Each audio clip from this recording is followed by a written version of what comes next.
Le sell-off du gold peut-il être stoppé? L'or est-il survendu en bourse après avoir perdu plus de 12% depuis son record historique du jeudi 4 mai dernier?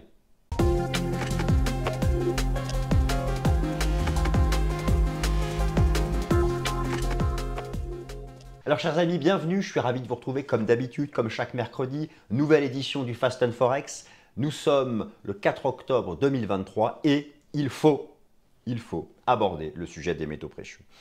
Pourquoi?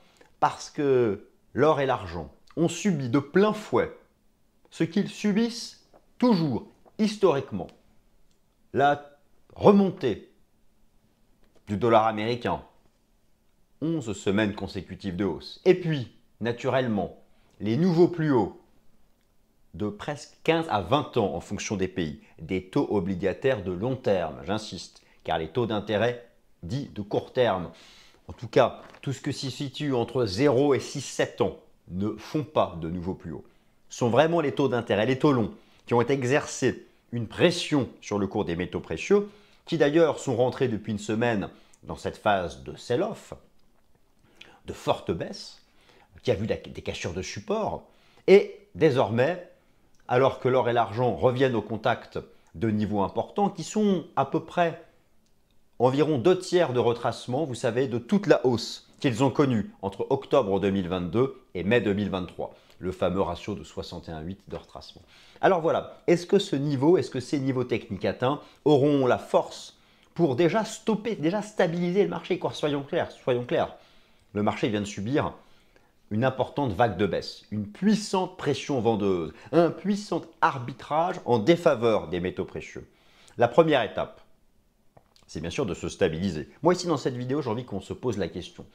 Les questions suivantes. Tout d'abord, quelles sont les conditions fondamentales pour envisager déjà une stabilisation? Mais une stabilisation qui ne soit pas un coup d'épée dans l'eau, un pétard mouillé. Le pétard mouillé n'explose pas. Une stabilisation qui soit l'amorce d'une phase de réengagement de ce que fut à l'époque la hausse entre l'automne 2022 et la fin du printemps 2023. Alors, vous savez, on en a déjà parlé un certain nombre de fois ensemble, donc là je ne vais pas tout redérouler, mais vous connaissez comme moi toutes les composantes de la demande de l'or. Alors qu'est-ce qui s'est passé? Pourquoi l'or et l'argent ont décroché comme ça? Déjà, la composante de la demande financière. Très bien, 1/3 de la demande totale d'or, quasi exclusivement, reposant sur les fonds de type ETF et les contrats futurs occidentaux. 90% Europe et États-Unis. Oui, la Chine est là. Oui, les ETF chinois sont là. Ils prennent en part relative à chaque fois un peu plus importante. Mais ça reste anecdotique. Donc, la remontée des taux longs en Europe et aux États-Unis. Regardez le 10 ans allemand, regardez le 10 ans français, regardez le 10 ans américain. Bon, voilà. Les taux réels aussi ont remonté. Les taux réels parce que ça désinflationne. L'inflation est certes encore largement au-dessus des objectifs des banques centrales occidentales, mais elle baisse. L'inflation sous-jacente baisse. Ne vous laissez pas illusionner par ce rebond en trompe-l'œil du prix du pétrole qui repose sur du vent et qui est amené de toute façon à retomber. Sauf si un jour l'Arabie Saoudite dit qu'elle arrête de produire du pétrole. Mais voilà, elle se tire une balle dans le pied, donc de toute façon. Mais ça, c'est un autre sujet. On ne va pas aborder le sujet du prix du pétrole. Donc voilà, alors après, effectivement, on peut être. Il existe parfois, dans le cycle de l'or en bourse, des moments où la demande physique vient compenser la baisse de la demande financière. Le problème, c'est que vous avez pris connaissance des derniers indicateurs d'activité en Chine. Malgré la politique monétaire ultra accommodante de la Banque centrale de Chine, l'économie chinoise peine à retrouver du momentum haussier. Il y a eu beaucoup de déceptions sur ce sujet, beaucoup d'espoir lorsqu'a pris fin en début d'année la politique de zéro Covid.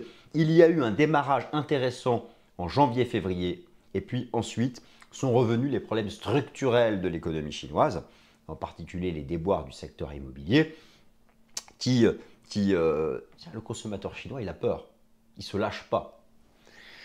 Et puis, naturellement, l'activité industrielle chinoise qui est en croissance. Attention, je vous rassure, le PIB chinois Cette année, il est attendu en hausse de 4%.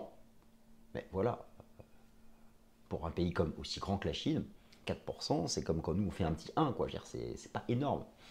Donc, il y a des déceptions là-dessus. Alors au final, sans langue de bois, qu'est-ce qui permettrait de stabiliser le marché sur le plan fondamental et sur le plan technique? Écoutez, c'est la question à laquelle je vais essayer de répondre. C'est parti, on attaque. Comment, qui, quoi peut stabiliser, mettre un terme au sell-off des métaux précieux? C'est parti. Le sell-off du gold peut-il être stoppé?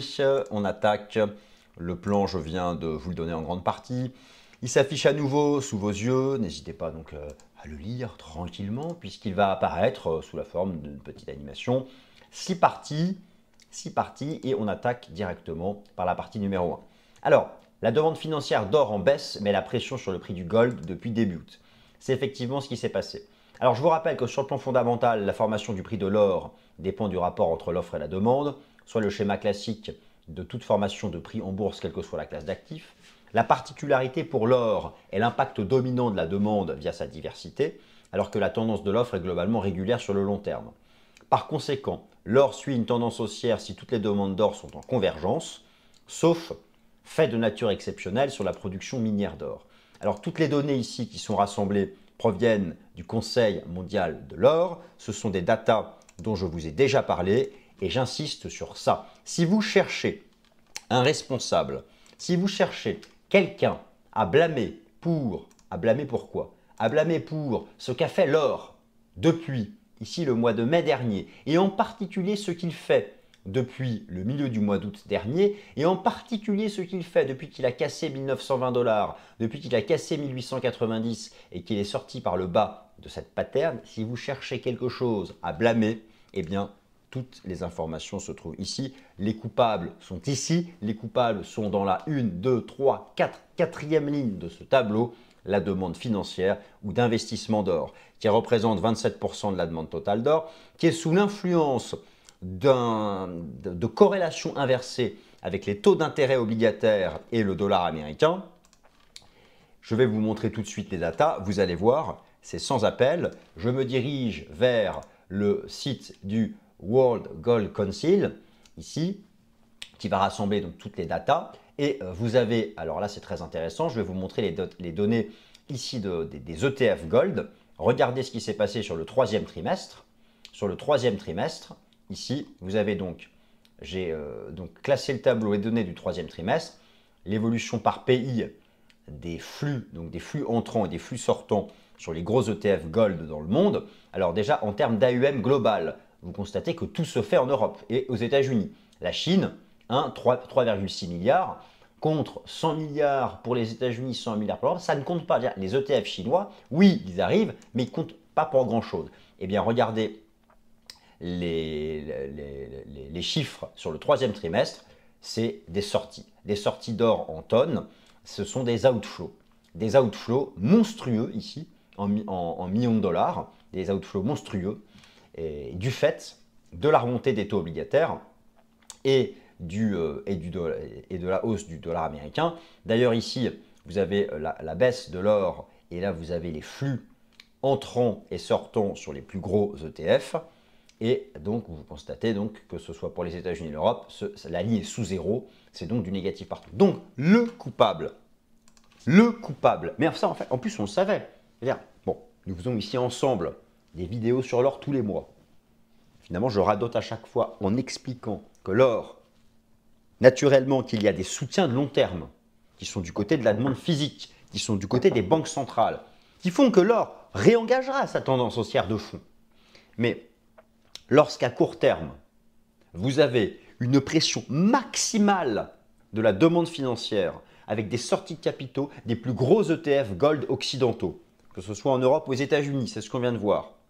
Et en plus de ça, des sorties de capitaux sur les contrats à terme Gold, je vous montre tout de suite les données du COMEX. Donc là, je vous ai montré ce qui s'est passé au troisième trimestre pour l'Europe et les États-Unis. Maintenant, pour les données du COMEX, je vais sur le site de la Bourse de Chicago. Dans le rapport Commitment of Traders, je choisis les métaux, je choisis le gold. Je regarde ce qu'ont fait les money managers.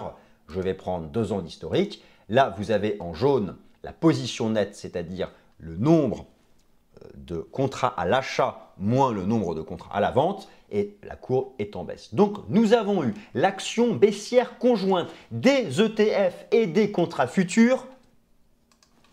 What did you expect? Ça ne pouvait pas. Au mieux, ça pouvait rester stable. Mais il aurait fallu que sur la même période, il y ait une banque centrale qui achète masse. Elles achètent régulièrement les banques centrales. Là, je vous parle d'une période localisée. Lorsque, entre mi-août et maintenant, vous avez de telles datas qui viennent de la demande financière. Oui, les banques centrales. Certains me disent, mais je ne comprends pas, les banques centrales achètent. Oui, mais il faut bien comprendre. Les banques centrales achètent dans la durée, dans le fond. Là, le price action des 6 dernières semaines, il aurait fallu que toutes les banques centrales achètent au même moment pour compenser ça. C'est ça que j'essaie d'expliquer. Il y a les flux de long terme, le cycle de long terme, il y a des facteurs de fond, et parfois, sur une période plus courte, peut s'exercer la pression, ou parfois le soutien, d'une des composantes. Et là, c'est la composante demande financière. Et je vous ai montré les datas, c'était sans appel. Alors, à cause de quoi? Regardez ensemble les taux obligataires, de toute façon, plus loin dans la présentation. Mais donc, voilà le coupable. Alors, on va continuer le raisonnement, parce que nous sommes là ici pour savoir, est-ce que ce sell-off est terminé? Et si oui ou sinon, peu importe, qu'est-ce qui peut le terminer? Car il se terminera, comme tout sell-off. Les trois ennemis du gold en bourse sont les taux obligataires, le dollar américain et, dans une moindre mesure, le cours du Bitcoin. Alors, le troisième trimestre boursier est révolu, l'heure du bilan est venue. Nous allons passer en vue la hiérarchie boursière sur le T3 et celle depuis le début de l'année. L'étude des performances boursières sur ces deux périodes permet de mettre en évidence les arbitrages auxquels fait face l'or en bourse. Tout d'abord, le bilan du troisième trimestre illustre parfaitement la pression baissière exercée par la hausse des taux d'intérêt obligataires et du dollar américain sur le prix de l'or. Rappelons en effet que l'or ne rapporte rien, ni coupon, ni dividende, à la différence du marché obligataire et du marché action. Le dollar US et les taux obligataires sont les deux principales corrélations inversées vis-à-vis de l'or et elles produisent leur effet sur tous les horizons de temps du court au long terme.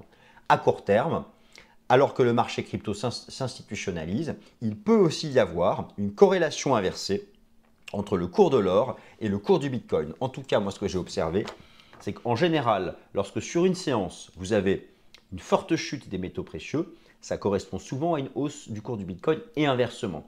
Et donc, récemment, vous l'avez noté, il y a eu un rebond du prix du Bitcoin de 25 000 à 28 000 $. Et donc, en fait, imaginez, toutes les planètes étaient alignées contre le gold. Ce qui explique qu'il y a eu un sell-off. Mais c'est un sell-off de court terme. Enfin, c'est mon avis, ça. Donc, oui, voilà, il y a quelque chose ici, je trouve, qui est assez parlant. Si vous regardez le bilan du troisième trimestre, je vous ai mis ici la performance des actifs financiers sur le troisième trimestre boursier, juillet, août et septembre, eh bien, vous avez l'or à -5 et vous retrouvez tout en haut les trois grands ennemis de l'or. Ça parle, c'est clair, la situation est claire.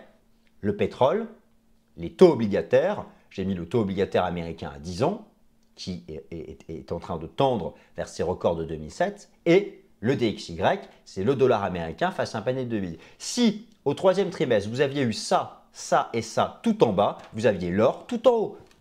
Voilà, c'est juste, c'est ça, c'est un Tetris, si on change les cases, voilà, c'est pas vraiment un Tetris.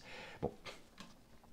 Donc voilà où nous en sommes, et au final, l'or a donc effacé une grande partie de son...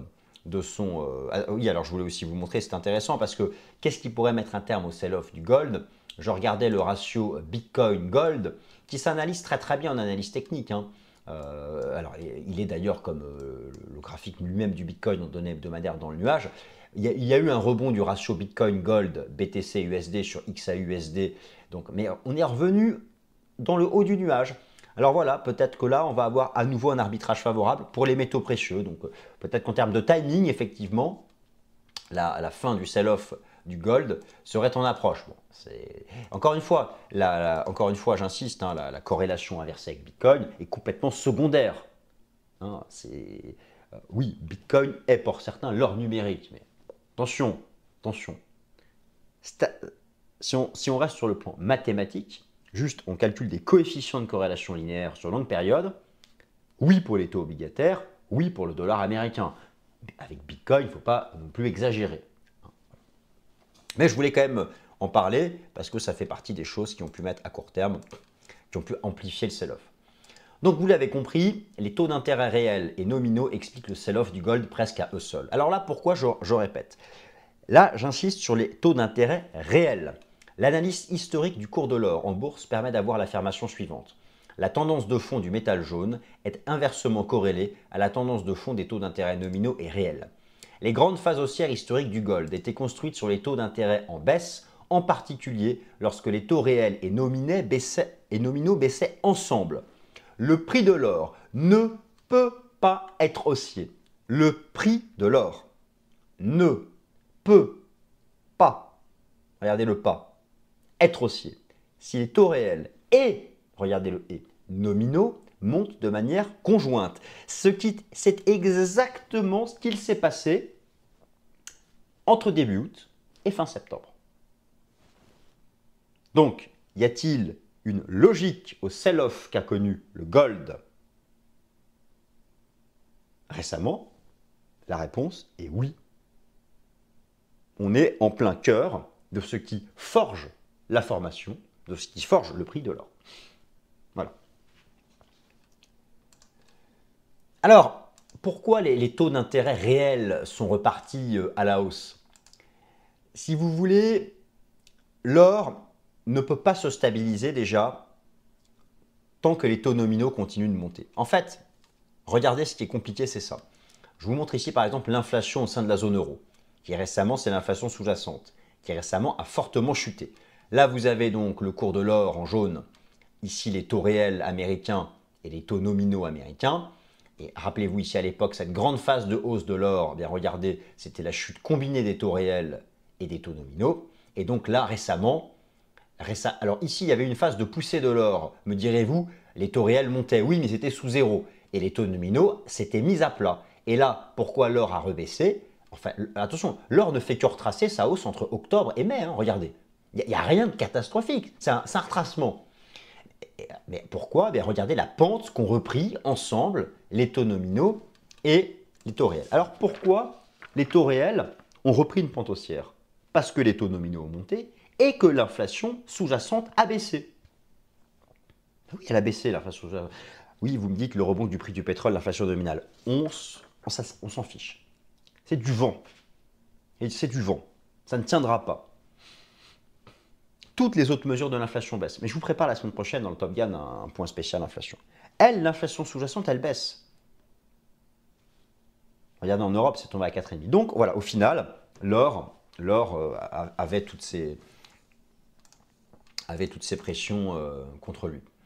Alors naturellement, oui aussi, 11 semaines consécutives de hausse du dollar américain face à un panier de devises.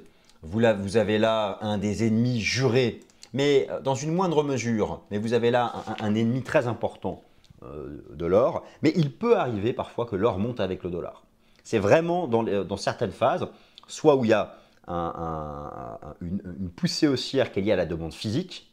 Ça va être vraiment la consommation en joaillerie en Inde et en Chine, surtout en Chine d'ailleurs. Il ne faut pas aussi sous-estimer la consommation en joaillerie en Europe, qui pèse aussi, mais qui est moins dynamique en termes de croissance naturellement, mais qui pèse de manière absolue. Mais donc là, regardez la performance des monnaies. Là aussi, il y avait vraiment tout. Je vous ai montré ce qui s'est passé sur les taux d'intérêt à l'instant. Maintenant, je vous montre la performance des monnaies au T3. Le T3, c'est la période qui s'étend de juillet à fin septembre. Vous avez donc toutes ces belles courbes avec ici des codes. Bon, direz-vous qu'on s'en fout, c'est quoi tout ça? Quelle est la seule monnaie qui a monté au troisième trimestre? Je vous repose la question. Quelle est la seule monnaie qui est au-dessus de zéro? C'est le DXY. Le DXY, c'est le code du dollar américain face à un panier de devises majeures. C'est-à-dire qu'en fait, le dollar, il a monté pour des raisons qu'il concerne lui-même, la résilience de l'économie américaine. D'ailleurs, cette semaine, mercredi, PMI des services et surtout vendredi, le rapport NFP aux États-Unis. Si vous vous demandez quand est-ce que le sell-off du gold et de l'argent va se terminer au-delà des niveaux techniques, j'y viens, vous avez besoin d'un mauvais chiffre pour l'économie américaine, qui soit vraiment axé sur le marché de l'emploi, car c'est ce que suit la Fed avec l'inflation. Et à ce moment-là, pour stabiliser le gold, vous auriez en même temps une détente du DXY et des taux longs, et en même temps, si ça se couple à un timing d'un gold sur support, 1800 $ est peut-être le bon support, les 20,80, 21 de l'argent, bon, on va voir. Là, vous aurez la fin du sell-off. Mais c'est pas gagné. C'est pas gagné. C'est pas gagné. Je veux dire, l'économie américaine continue de surprendre en produisant des chiffres qui ne sont pas immondes. Et malheureusement, l'activité économique en Chine tarde à reprendre un momentum bullish et n'arrive pas à compenser ce qui a mis la pression sur l'or. Comme nous l'avons vu, le niveau de l'activité économique chinoise a une forte influence sur le cours de l'or via la demande physique en joaillerie. Cette dernière représente 16% de la demande totale de gold, je parle que de la Chine. Elle n'est pas en mesure actuellement de contrebalancer, elle n'a pas été en mesure de contrebalancer les effets du dollar ou encore des taux obligataires occidentaux, mais elle peut souvent freiner les effets. Malheureusement, l'économie chinoise continue de décevoir dans sa reprise économique post-politique de zéro Covid, et les récentes mises à jour des indices PMI en Chine sont décevants. À cela vient s'ajouter les déboires structurels du secteur immobilier chinois, en particulier du géant Evergrande. Alors, on peut espérer que la politique monétaire ultra accommodante de la Banque centrale de Chine finisse par booster l'économie, mais dans l'immédiat, ça a fait surtout monter le taux USD-CNY, et donc ça a alimenté la force de l'USD. Alors oui, il est vrai que la Banque centrale de Chine, d'ailleurs comme la Banque centrale du Japon, sont en train de dire qu'elles vont intervenir pour stopper la hausse du dollar. Eh bien, ce serait bienvenu. Si elles faisaient ça aiderait à mettre un terme au sell-off du gold. Ça aiderait. Alors maintenant, pour que ce sell-off du gold se termine, vous avez bien compris qu'il faut un certain nombre de conditions. La bourse n'est qu'un enchaînement de cycles, alors soyez certains d'une chose, le sell-off du gold aura une fin, d'autant plus que le cadre technique journalier atteint un niveau de survente pas vu depuis 5 ans. Je vous montre ça ici sur le cours de l'or, vous allez halluciner. Regardez le RSI journalier, il n'a pas été aussi bas depuis 2016. Et c'est pareil, j'y viens à mon décompte. Moi, je suis toujours dans ma vague 2. Hein. Je lâche l'affaire sous le 61,8. Sous le 61,8, je lâche l'affaire. Mais pour l'instant, non. Mais donc voilà, on est quand même à un niveau de survente. Hein. C'est aussi pour ça que j'ai voulu faire la vidéo maintenant. Alors, le mode couteau qui tombe va bientôt s'interrompre. Mais grâce à quoi? Pour qu'il s'interrompe, il faut, vous l'avez compris, un renversement baissier des taux d'intérêt nominaux. C'est très important, à la fois en Europe et aux États-Unis, du fait d'un mauvais chiffre macro, surveillez cette semaine le rapport NFP, un renversement baissier du dollar américain, le point de départ pourrait être l'intervention de la Banque centrale du Japon ou de la Banque centrale de Chine. Ça, c'est important sur le plan fondamental. Maintenant, il faudrait que ces bonnes nouvelles fondamentales, et ça c'est très important, il faudrait que ce qu'on attend sur le plan fondamental pour stabiliser l'or, il faudrait que cela intervienne à un moment où l'or et l'argent sont sur des supports techniques. Ils en approchent. Je mets sous très haute surveillance le ratio de retracement de 61,8% de toute la hausse construite entre octobre 2022 et le record historique de mai 2024. Là, ici, vous avez eu donc le record historique de mai 2024. Moi, j'estime toujours qu'il existe la possibilité ici que nous ayons eu une grande vague 1, que nous sommes en train de la retracer. Alors, une vague 2 retrace entre 50 et 61,8, éventuellement parfois 78, mais c'est rare. Le 100% pour moi, on serait plus dans une 2. Donc, moi, si vous voulez, je pense que c'est vrai qu'on a eu récemment un sell-off. Je trouve que ça s'inscrit encore. En fait, il y a un cluster technique à 1790-1800. Les 1790-1800, c'est 61,8 de retracement. Regardez aussi ce que c'est. C'est un A égale C. J'ai mis ici une extension de Fibo, A au top de la B. C'est un A égale C. Donc, on a un cluster à 1790. Et si je vais ici en données mensuelles, on arriverait au contact du nuage mensuel. À partir de là, si ça ne tient pas, si on n'a pas de stabilisation là-dessus, là, franchement, je reprendrai toute mon analyse, car il y aura vraiment un risque de retour à 1600. Ce qui n'est pas le scénario que je privilégie. Mais à ce moment-là, clairement, j'aurais eu tort dans la vie de marché. Donc, Voilà où nous sommes. C'est archi survendu. L'argent, c'est pareil. L'argent, il est au contact d'un énorme, il est revenu au contact d'un gros niveau ici en données mensuelles, un niveau de l'Ishimoku. C'est aussi cet énorme niveau horizontal des 20-21 $, qui est un niveau historique aussi sur l'argent. Donc voilà, il y a quand même un certain nombre de niveaux sur lesquels le marché arrive. Maintenant, pour interrompre cela, si le sell-off doit se terminer cette semaine, ce ne sera pas comme ça par magie.